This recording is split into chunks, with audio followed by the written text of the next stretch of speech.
அஸ்ஸலாமு அலைக்கும். வீட்டில் ப்ரெட் இருந்துச்சு. சரி, இதை வச்சு ப்ரெட் புட்டிங் பண்ணிடலாம் அப்படின்ட்டு ப்ரெட்டை நான் குட்டி குட்டியாக கட் பண்ணியாச்சு. இதை வந்து மிக்சியில் போட்டு நல்லா பொடி பண்ணிடணும். பொடி பண்ணிவிட்டு நான் ஒரு பவுலில் மாற்றி பார்த்தேன். கரெக்டாக ஒரு கப் வந்துச்சு. இந்த ஒரு கப்புக்கு நான் அரை கப்பு ஜீனி எடுத்திருக்கேன். அதோட ஒரு கிளாஸ் பால், ஒரு முட்டை.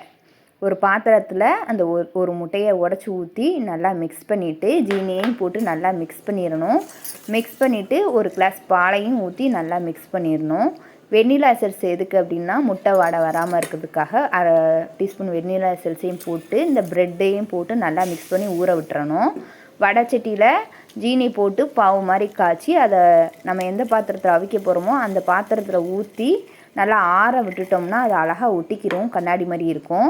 இதில் வந்து நம்ம மிக்ஸ் பண்ணியிருக்க அந்த ப்ரெட்டோடைய மிக்ஸை போட்டு நம்ம வடைச்சட்டியில் வச்சு மூடி போட்டு இட்லி வேக வைக்கிற மாதிரி வேக வச்சு எடுத்துட்டோம்னா ப்ரெட் புட்டிங் ரெடி.